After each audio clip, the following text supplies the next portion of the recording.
Perubahan pada masa penjajahan dan tumbuhnya semangat kebangsaan. Latar belakang kedatangan bangsa Barat ke Indonesia. Bangsa Barat membutuhkan rempah-rempah karena mereka sangat membutuhkan, sementara persediaan di Eropa sangat terbatas. Rempah-rempah bagi bangsa Eropa digunakan untuk mengawetkan makanan, bumbu masakan, dan obat-obatan. Sedangkan negara tropis seperti Indonesia kaya akan rempah-rempah, sehingga bangsa Barat berusaha untuk memperolehnya. Motivasi 3G merupakan motivasi bangsa Barat melakukan penjelajahan samudra, terkenal dengan sebutan 3G karena semboyan tersebut berawalan huruf G, yaitu Gold artinya emas, glory yang bermakna kejayaan bangsa, dan gospel adalah keinginan bangsa Barat untuk menyebarluaskan atau mengajarkan agama Nasrani, khususnya agama Kristen, ke bangsa-bangsa Asia. Revolusi industri adalah pergantian atau perubahan secara menyeluruh dalam memproduksi barang yang sebelumnya menggunakan tenaga manusia dan hewan menjadi tenaga mesin. Perahu dengan mesin uap merupakan penemuan yang sangat penting yang mendorong penjelajahan bangsa Barat. Penggunaan mesin uap dapat mempersingkat waktu perjalanan. Selain itu, revolusi industri didukung berbagai penemuan lain seperti kompas, mesin pental, dan lainnya. Kedatangan bangsa Barat ke Indonesia. Kedatangan bangsa Portugis di Maluku. Perjalanan bangsa Portugis mencari rempah-rempah diawali dari kata Lisabon, Portugis pada tahun 1486. Bartholomeus Dias melakukan pelayaran pertama menelusuri pantai Afrika. Dia bermaksud melakukan pelayaran ke India namun gagal. Persekutuan dagang milik Inggris bernama EIC atau East India Company.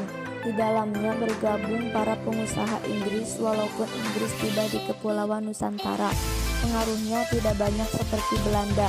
Hal ini disebabkan EIC terdesak oleh Belanda, sehingga Inggris menyingkir ke India, Asia Selatan, dan Asia Timur. Kedatangan Hetman ke Indonesia disusul ekspedisi lainnya. Dengan banyaknya pedagang Belanda di Indonesia, maka muncullah persaingan di antara mereka. Untuk mencegah persaingan yang tidak sehat, pada tahun 1602 didirikan VOC yang merupakan penggabungan dari beberapa perusahaan dagang Belanda.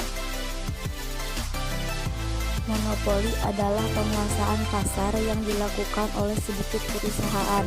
Contohnya pada saat melakukan monopoli rempah-rempah di Indonesia, VOC membuat perjanjian dengan kerajaan-kerajaan di Indonesia. Isinya setiap kerajaan hanya mengizinkan rakyat menjual hasil bumi hanya kepada VOC. Karena produsen dikuasai VOC, maka pada saat rempah-rempah dijual, harganya sangat turun. Sebaliknya, VOC menjual kembali ke Eropa dengan harga yang tinggi. Pemerintah Belanda menginginkan keuntungan yang banyak dari bumi Indonesia, sehingga menerapkan kebijakan kerja paksa. Pembangunan jalur anyar Panarukan sebagian besar dilakukan oleh tenaga manusia. Puluhan ribu penduduk dikerahkan untuk membangun jalan tersebut. Rakyat Indonesia dipaksa Belanda untuk membangun jalan. Mereka tidak digaji dan tidak menerima makanan yang layak. Akibatnya, ribuan penduduk meninggal, baik karena kelaparan maupun penyakit yang diderita.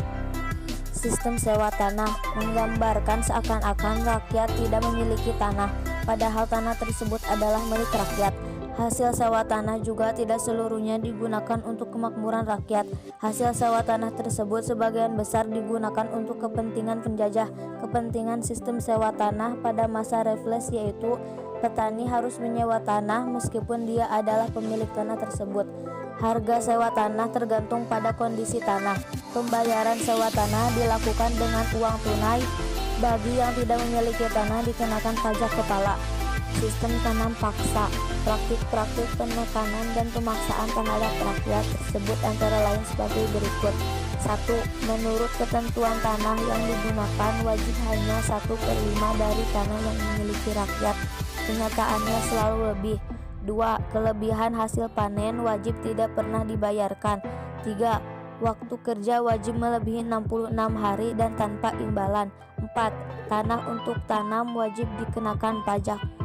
Pahlawan-pahlawan Indonesia pada zaman perlawanan terhadap persekutuan dagang yaitu Sultan Babullah, Sultan Iskandar Muda, Sultan Hasanuddin, dan Kiai Adipati Juminah. Pahlawan-pahlawan Indonesia pada zaman perlawanan terhadap Hindia Belanda yaitu Patimura, Kristina Matatihahu, Tuanku Imam Bonjol, Pangeran Diponegoro, Teku Umar, Cut Nyadim, Sising Mangalaja, dan Pangeran Antasari. Faktor yang melatar belakangi munculnya nasionalisme Indonesia yaitu munculnya paham-paham baru di dunia seperti pan-islamisme, nasionalisme, sosialisme, liberalisme, dan demokrasi. Organisasi pergerakan nasional yaitu Budi Utomo, Serikat Islam, Idris Parti, Perhimpunan Indonesia, dan Partai Nasional Indonesia. Awal tujuan Jepang menguasai Indonesia yaitu untuk kepentingan ekonomi dan politik. Jepang merupakan negara industri yang maju dan besar. Jepang menginginkan bahan baku industri yang tersedia banyak di Indonesia untuk kepentingan ekonominya. Indonesia merupakan daerah pemasaran industri yang strategis bagi Jepang untuk menghadapi persaingan tentara bangsa barat. Jepang menggalang kekuatan pasukannya serta mencari dukungan dari bangsa Asia. Kebijakan pemerintah militer Jepang yaitu membentuk organisasi sosial, membentuk organisasi semiliter, pengarahan Romusa, dan eksploitasi kekayaan alam. Sikap kaum penggerakan yaitu memanfaatkan organisasi bentukan Jepang, gerakan bawah tanah, dan perlawanan bersenjata. Perubahan pada masa kolonial barat yaitu perluasan penggunaan lahan, persebaran penduduk dan urbanisasi, pengenalan tanaman baru, penemuan tambang-tambak, transportasi, dan komunikasi. Perubahan masyarakat pada masa penjajahan Jepang yaitu perubahan dalam aspek geografi, aspek ekonomi, aspek pendidikan, aspek politik, dan aspek budaya.